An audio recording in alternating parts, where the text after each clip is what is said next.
আসসালামু আলাইকুম। আমরা আমাদের এই চ্যানেলে লাস্ট যে ভিডিওটি ছেড়েছিলাম সেটা দেখিয়েছিলাম যে আমরা জমিটা কেমনভাবে রেডি করেছি এবং পাতও তোলা মারা হচ্ছে। দেখুন এবং পাতও নিয়ে এসে আমাদের জমিটাও আলহামদুলিল্লাহ রোয়া হয়ে গেছে। এখন আমাদের কাজ হচ্ছে আমাদের এই জমিতে পানি দেওয়া। রোয়ার একদিন পরে আমরা এই পানি দিচ্ছি আর কি। পানি দিয়ে আমরা এতে কী করব, যে এতে প্রথমে যে ঘাস রোয়ার পরে যে ঘাস হয় সেই ঘাসগুলো মারার জন্যে ওষুধ দেবো আর কি। সে ওষুধটা অনেকে স্প্রে করেও দেয়, আবার অনেকে সারের সঙ্গে মিশিয়েও দেয়। আমাদের বাড়ি থেকে আমাদের এই জমিটা অনেক দূরে, সেই জন্য মোটরে চাষ করা সম্ভব নয় বলে আমরা এখানে শ্যালো বসিয়েছি, মেশিন বসিয়েছি। এই মেশিনটা অবশ্য আমাদের না, ওই যে কাকা দাঁড়িয়ে আছে পাশে ওই কাকার মূলত এই মেশিনটা।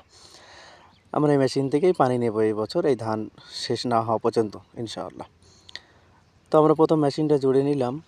প্রথমে পানিটা কলের পানিটা ঠিক আছে কিনা দেখে নিই, এবারে মেশিনটা জুড়বো। বিসমিল্লাহির রহমানির রহিম।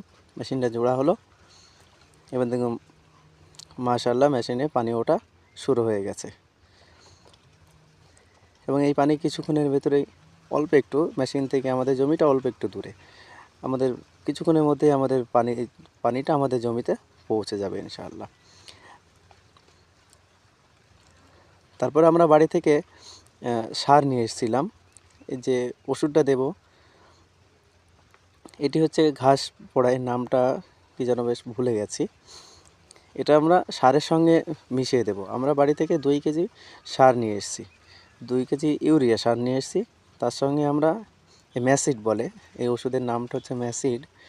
এই ম্যাসিডটা আমরা গুলবো।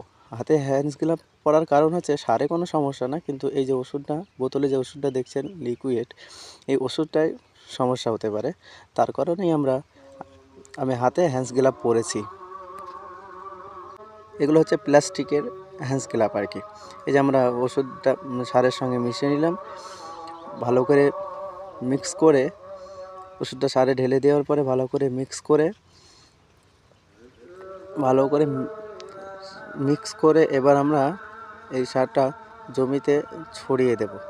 জমিতে ছড়ালে কী হবে, এই সারগুলো যখন মাটিতে পড়বে তখন সারা জমিতে সারা ভুঁইতে ঠিকভাবে পানির সঙ্গে মিশে যাবে এবং যে ঘাস ফোটে, রোয়ার পরে যে ঘাস ফোটে সেই ঘাসটা আর ফুটবে না আশা করি ইনশাআল্লাহ। আমরা সার ছড়ানো আরম্ভ করেছি। অনেকে ভাবতে পারেন যে তো 2 কেজি সার কেন, অনেক সার দেওয়া যেত। না, আমরা সার দেব কিছুদিন পরে, 2-1 দিন পরেই আমরা আবার চাপান যেটা বলে যে সার দেব। এখন আমরা মূলত ওষুধটা ছড়ানোর জন্য এই সারটা ব্যবহার করছি। সারা ভুঁই দেওয়া হয়ে গেছে, লাস্ট পায়ে আমি এখন সার দিচ্ছি। তো সকলে আমাদের জন্য দোয়া করবেন এবং যাতে আমরা এই ফসলটা ঠিকভাবে ঘরে নিয়ে যেতে পারি, আল্লাহ যেন সেই তৌফিক দান করেন। সকলে ভালো থাকবেন, আমার জন্য দোয়া করবেন। সকলে 5 ওয়াক্ত নামাজ পড়ার চেষ্টা করবেন এবং ভিডিওটি ভালো লাগলে আমাদের চ্যানেলটি সাবস্ক্রাইব করবেন। মূলত আমাদের এই চ্যানেলে আমরা পশু পাখির ভিডিওই করতাম, কিন্তু এখন আমরা আস্তে আস্তে আমরা চাষি মানুষ, তো চাষি মানুষের ঘরে জন্ম আমাদের, সেজন্য আমরা চাষবাসের ভিডিও দেখাবো আপনাদের ইনশাআল্লাহ, আল্লাহ যদি আমাকে সুস্থ রাখে। মূলত চাষবাসে আমার অনেক ভালো লাগে, এইসব কাজগুলো অনেক দেখতে করতে অনেক আনন্দ পাই আমার বাপের কাজগুলো।